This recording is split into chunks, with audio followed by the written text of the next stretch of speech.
presentar el código de Nuremberg. Este es el temario. Primero vamos a dar una introducción a qué es más o menos el código y de dónde salió, los experimentos médicos en campos de concentración, el juicio de Nuremberg, el código de Nuremberg y su impacto en la bioética moderna. El código es el que salió de este juicio que se hizo hacia los médicos nazis. Y por último, conclusión y una reflexión final. En la introducción podemos ver que el juicio de Nuremberg fue un tribunal militar internacional celebrado entre 1945 y 1946 para juzgar a líderes nazis por crímenes de guerra en contra de la humanidad. Entre los acusados se encontraron médicos que realizaron experimentos inhumanos en prisioneros de campos de concentración. Hemos añadido tal vez unas imágenes un poco fuertes, pero fue por pedido del doctor. Como resultado del juicio, se establecieron nuevas reglas éticas para la investigación en seres humanos, dando origen al código de Nuremberg, base de lo que conocemos ahora como el código de bioética moderna. ¿Qué hicieron estos médicos nazis? En los campos de concentración, los médicos experimentaron a estos humanos, pero de forma inhumana, en contra de su voluntad. Más que todo, y estos experimentos iban a judíos, gitanos, porque creían que ellos eran una raza inferior a los blancos. Buscaban obtener avances médicos y militares, como ser a qué altura cuál es la altura máxima para que un soldado abra sus paracaídas y experimentos así para avance militar. Y estos experimentos violaron completamente la ética médica y los derechos humanos. Los ejemplos de estos experimentos serían como hipotermia, infecciones intencionales, experimentos quirúrgicos, cambio de colores de ojos y esterilización forzada. ¿Voy a explicar eso? ¿En qué consiste cada uno de esos? En la hipotermia, lo intentaban congelar para, no sé qué buscaban con eso, pero lo congelaban. Las infecciones para ver su resultado. Cambio de color de ojo, no sé, pero yo creo que es porque ojos claros, muchos de los nazis eran ojos claros y capaz para traer ese parecido a ellos.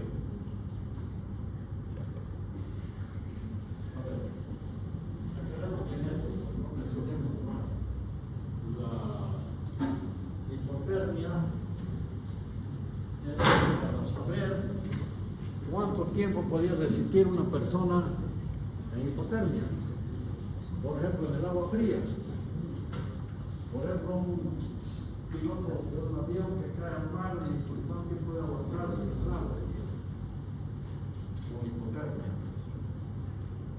Entonces hacían experimentos para ver cuánto tiempo duraba en el agua un paciente, para decir a los que investigaban y cuánto tiempo tardaban en morir. Entonces hacían ese tipo de experimentos. Querían saber cuánto tiempo había durado uno en el agua fría. Después de lo de los ojos también, cambio de color, a ver si se podía hacer eso. Era más una ocurrencia de ellos, que se podían hacer el cambio de color de ojos, inyectando de pigmentaciones. Tiene que estudiar más a fondo eso para saber realmente lo que hacían. ¿Qué otras cosas más hacían? Cabe recalcar que el cambio de color de los ojos se lo hacían más que todo a los niños. Y igual la esterilización forzada era igual en menores. Más que todo buscaban, lo que buscaban ellos era crear soldados hiperresistentes o cómo lograr una resistencia sobrehumana, se podría decir así, para la guerra en ese entonces, ¿cierto? Bueno, ahora vamos a ver los médicos principales involucrados, que fueron Joseph Mengele, Karl Brandt y Sigmund Reicher. Joseph Mengele, que fue llamado el ángel de la muerte, realizó experimentos con gemelos, como ser cambio de color de ojo y la mutilación en ángeles. Karl Brandt, médico persona de Hitler, él dirigió un programa de eutanasia y esterilización masiva. Sigmund Reicher que experimentó con hipotermia y pruebas de descompresión extrema de prisioneros. ¿Cómo fue que se llevó a cabo el juicio de Nuremberg? Este se realizó entre el año 1945 y 1946 en Nuremberg, Alemania. Este fue organizado por aliados para juzgar a líderes nazis por sus crímenes contra la guerra y contra la humanidad. También se estableció en el Tribunal Militar Internacional con jueces de máxima potencia, como sean Estados Unidos, del Reino Unido, de Francia y de sí,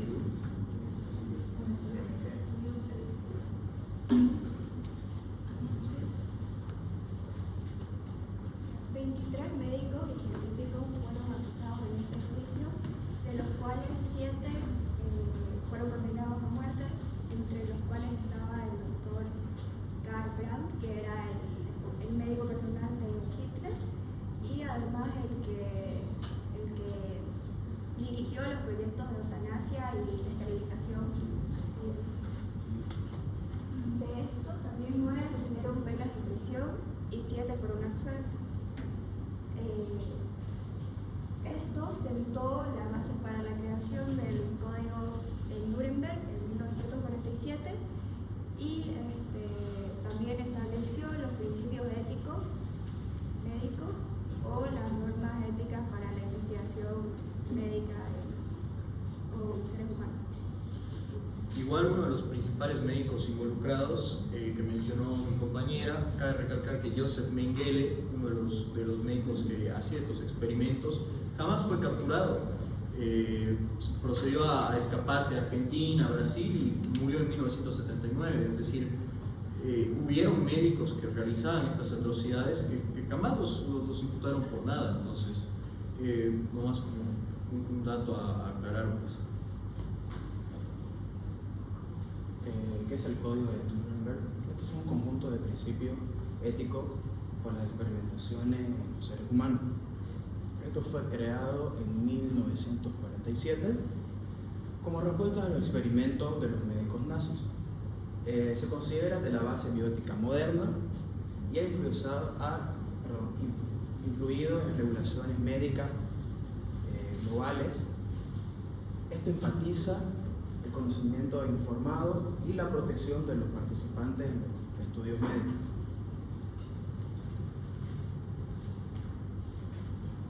Bueno, yo le voy a hablar sobre los principios de los códigos de Nuremberg. Primeramente tenemos que tener un consentimiento voluntario al recibir esos experimentos. Debemos experimentar qué beneficios a la sociedad nos van a traer los experimentos. Debe basarse en una investigación previa con animales. Se debe evitar el sufrimiento innecesario, ya que en estos experimentos sufrían demasiado. Básicamente era como una tortura para la gente que le hacían los experimentos. No se debe realizar experimentos con riesgo de muerte o lesiones graves. El riesgo del experimento no debe superar a los beneficios. Se deben tomar medidas de seguridad para proteger a todos los participantes. Solo pueden llevar a cabo profesionales capacitados. El sujeto debe poder abandonar los experimentos cuando desee.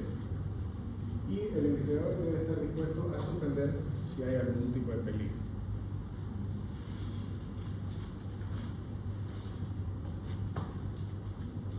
Yo voy a hablar sobre el impacto en la bioética y la medicina moderna.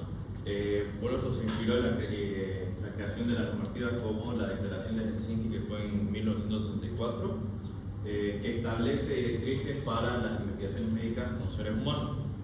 Después se dictó los reportes de Belmont, que fue en 1979, que dice que los principios de respeto, beneficencia y justicia en la investigación médica.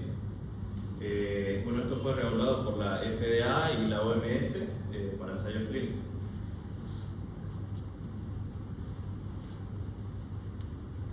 Y como conclusión y reflexión final, el juicio de Nuremberg se estableció la responsabilidad de los médicos en crímenes de guerra, y el Código de Nuremberg sentó las bases de las éticas médicas modernas.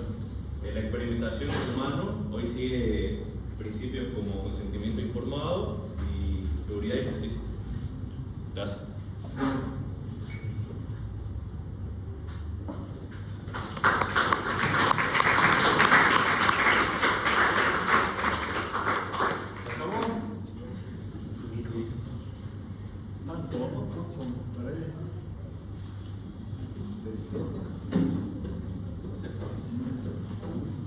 procuren ampliar un poco más esto y que les despierte la curiosidad para saber qué más hacían, ¿no? Porque es interesante ver desde el punto de vista del comportamiento humano cómo ellos lograron hacer eso, cómo se atrevieron a hacer esas cosas. Entonces eso hay que estudiar un poco y tener cuidado porque posteriormente y en el futuro pueden suceder cosas también de experimentaciones que no son bien hechas. Por eso es que después vamos a estudiar el código de Helsinki, que vino ya a ser un complemento de esto, pero ampliado y con mayor explicación sobre esos 10 puntos que lo han explicado muy rápidamente ustedes, pero vamos a tener que hacer énfasis en esos puntos porque tienen que saberlo ustedes. Es elemental que ustedes conozcan esos 10 puntos para hacer cualquier investigación. Y también lo esencial del código de Helsinki. ¿Quieren hacer alguna pregunta? ¿Comentario? Esto es motivo de debate. Ustedes podrían explicar o decir algo al respecto. Me gustaría escucharlo. A ver, ¿qué dices? Pueden preguntarles a ellos también. No, creo, preguntarle, hasta el día de hoy es vigente. ¿Cómo? ¿Es vigente? ¿Está vigente este código? El código de Nuremberg, sí. ¿O ha sufrido actualizaciones? El código de Nuremberg y lo de Helsinki, después vamos a ver, lo de Belmont, está vigente y es esencial. Por ejemplo, hace pocos días, cuando empezamos a hacer la renovación de nuestra acreditación que tenemos en Estados Unidos, del Comité de Ética de la Investigación de la Universidad, una de las cosas que preguntaron es si tenemos conocimiento de Nuremberg, de Helsinki y de Belmont. Es absolutamente importante conocer 10 puntos, pero claro, esos 10 puntos después se amplían con Helsinki. Y después vamos a ver cómo resulta con lo de Belmont. A ver, ¿qué horas son? Sí. Pueden sentarse. ¿Algo más quieren comentar? Me gustaría que debatan sobre este tema. Ustedes, por ejemplo, que han puesto a estudiar, ¿no hay algo alguna información personal que pueden sacar de esto? A ver, esto por ejemplo, yo quiero escucharlo. Ya, voy a tratar de A ver, quiero expandir un escucharlo. poco los 10 en la de los principios.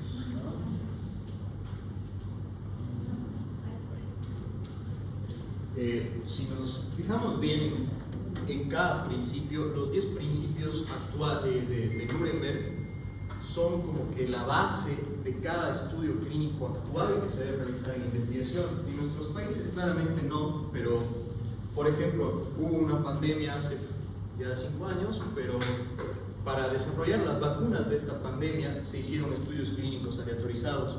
Estos estudios clínicos deben sí o sí cumplir estos 10 principios de base, más los actuales de Helsinki, que ya el segundo grupo se los va a exponer.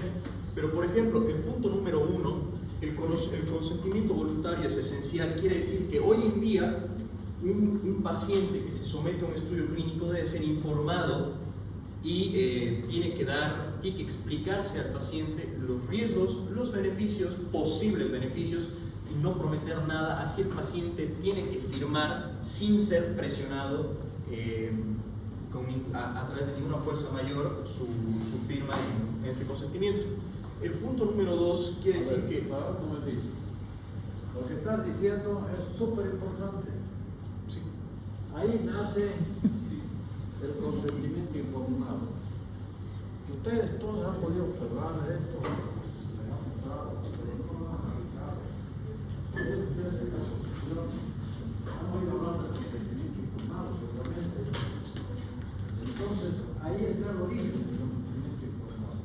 Fíjense que surgió en 1947 como primer punto en el consentimiento informado que deben tener los pacientes por lo que van a ser investigados. Hasta antes no había eso. El médico atendía a sus pacientes y no, si quería le informaba, si no quería no le informaba, pero jamás le hacía firmar algo, ¿no? surge el consentimiento que sea informado ahí. Posteriormente eso se le dio mayor importancia, pero hasta que se aprenda tardó muchos años. Para llegar al consentimiento informado aquí en los hospitales y en la clínica, pasó muchos años. Ahora vas a una clínica, ya se firmaron documentos al entrar, no, si te vas a internar o te vas a hacer un tratamiento, que vos estás informándote y estás aceptando que también puedes rechazar, ¿no? Ya, después, ¿qué más querías decir? El punto número 2, por ejemplo, nos deja en claro que cada estudio clínico que se experimente, cualquier investigación experimental en humanos, debe tener un propósito claro y tiene que beneficiar a la sociedad. Esto quiere decir que, por ejemplo, en las vacunas del 2019 había una necesidad real para hacer estos experimentos, estos estudios. Pero en cambio, los nazis no tenían un propósito claro en sí, simplemente eran crueles y sí, es cierto, buscaban su propio beneficio para tratar de ver una super raza diferente a que puedan combatir, pues. Pero en sí no ayudaban en nada y más solo eran crueles. Entonces, a eso se basa el punto número 2. El punto número 3, que debe basarse en investigaciones previas con animales, es lo que se hace hoy en día. Es decir, ningún estudio puede ser probado primeramente en humanos. Siempre tiene que, y hoy en día existen las investigaciones transnacionales, existen investigaciones moleculares, en laboratorios donde el primer mundo y la ciencia es el día a día. Los estudios clínicos que hoy en día ven, como por ejemplo por probar 2 fármacos para ver cuál es mejor en personas, primero son desarrollados en animalitos, en células, en laboratorios. Entonces es importante y cumplen claramente con el punto número 3, que es del Código de Nuremberg. Eso yo al menos no lo sabía. El punto 4, se debe evitar sufrimiento innecesario. Claramente, un estudio clínico, si bien tiene un propósito para la sociedad, queremos lograr un fin, ya sea lograr una vacuna, ya sea lograr alguna cura, lograr algo para la salud, por ejemplo, si este estudio el paciente tiene que atravesar por un sufrimiento que es totalmente innecesario, no se debe hacer. No se debe hacer porque está perjudicando más que llegar a una solución. Y el ejemplo claro es los experimentos que hacían los nazis en esa época. Eran totalmente crueles, inhumanos, no les importaba nada. Y bueno, el punto 5, que no se deben realizar experimentos con riesgo de muerte o lesiones graves, habla por sí mismo. Si hay por ejemplo, existen criterios hoy en día en base a este punto número 5, es que existen los criterios de qué pacientes deben incluirse y qué pacientes deben excluirse en los estudios clínicos actuales experimentales en seres humanos, en pacientes, ya que si un paciente sufre con muchas enfermedades de base o tiene riesgo de fallecer en el experimento, claramente es un criterio de exclusión en los estudios. Y así podríamos aclarar igual los otros 5 puntos que nos dan a la medicina moderna y a la investigación moderna. No debe superar, el riesgo del experimento no debe superar los beneficios, se complementa con el punto anterior. El punto número 7, se deben tomar medidas de seguridad para proteger a los participantes. Claramente en los experimentos que realizaban los médicos nazis no tomaban absolutamente ninguna medida de protección para los participantes, por si algo llegaría a fallar. No, ellos sin anestesia, sin absolutamente nada, hacían sus experimentos crueles y veían simplemente los resultados. Solo puede llevarlo a cabo profesionales capacitados. Esto es algo que tiene que ser aprobado actualmente. Cada estudio tiene que ser aprobado por un comité de ética y de bioética, ya sea local o internacional, si es un estudio como por ejemplo internacional de varios sitios.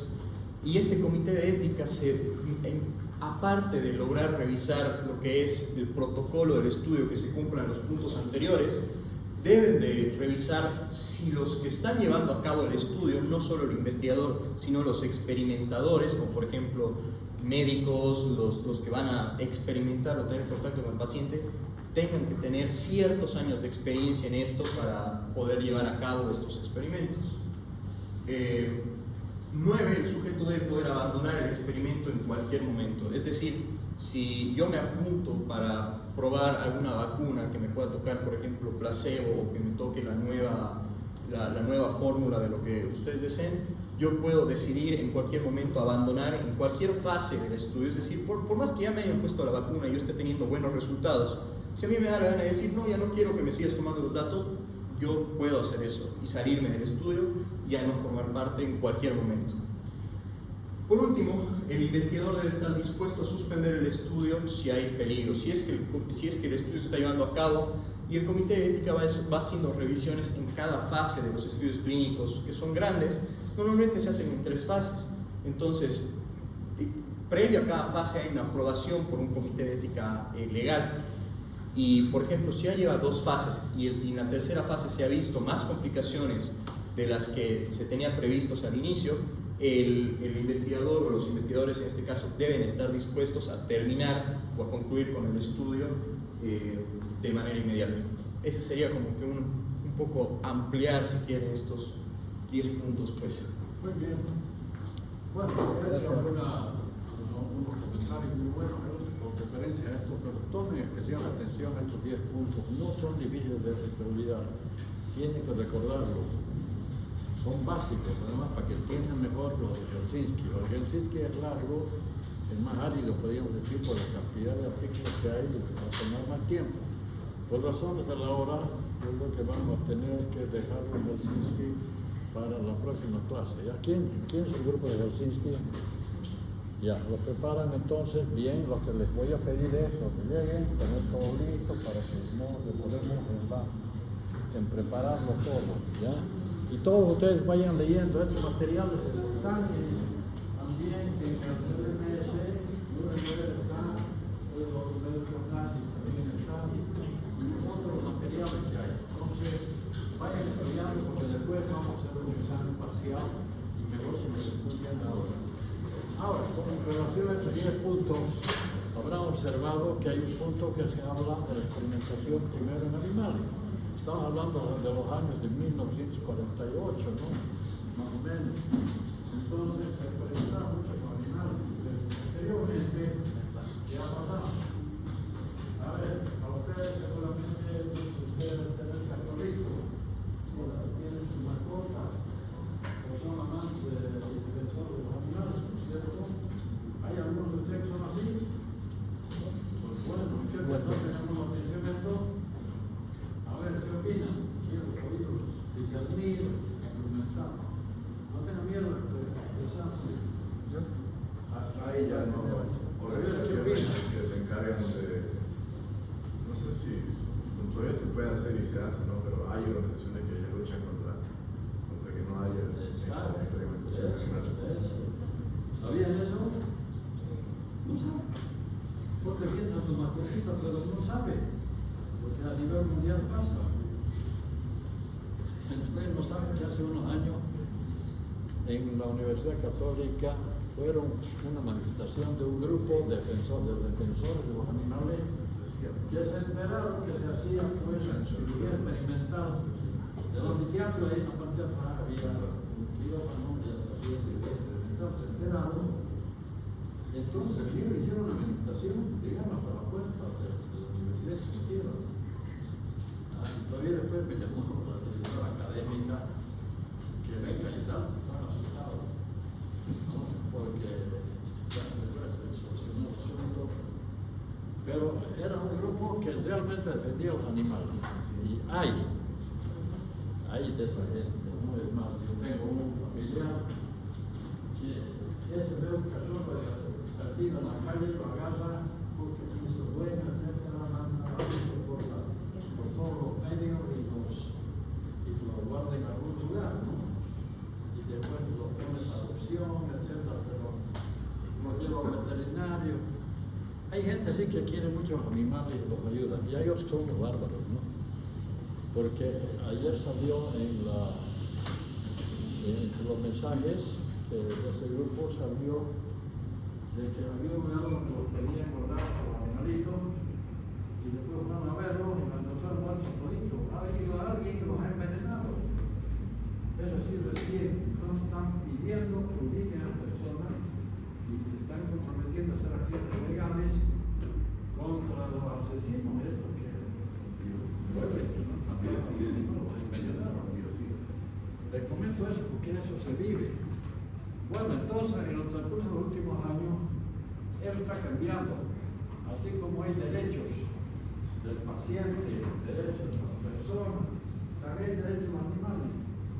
Entonces, los animales hay que tomarles atención, cuidado y respeto. Si va a experimentarlo realmente es necesario, hay que justificarlo bien, que lo necesita de la prueba de voluntad. Pero tiene que hacer las mejores condiciones, con el menor sufrimiento para los animales. Hay reglas, hay normas. Pero en lo posible hay que evitar el uso de animales y actualmente no se está usando tanto. Antes sí se usaba mucho, ¿no? Yo me acuerdo cuando estudiaba en París, al frente del hospital de Quer, donde yo estaba, había un edificio con una pared blanca ahí y ahí pusieron un letrero francés que decía prohibida la vivisección en animales. Para que todos los médicos al salir puedan ver prohibido en algún grupo de estos animales. Entonces, ahora también se está claro, hay organizaciones que lo defienden. Vamos a seguir conversando sobre esto, pero yo lo que quiero es que despierten interés en todo esto, porque es para ustedes y la única manera de que ustedes recuerden todo esto es hablando, porque el cerebro necesita esa práctica. Que no quede en la memoria nomás en un lugarcito que después se va a olvidar. Tiene que hablar, tiene que expresarse, de manera que después se consolide en la mente de ustedes, ¿no?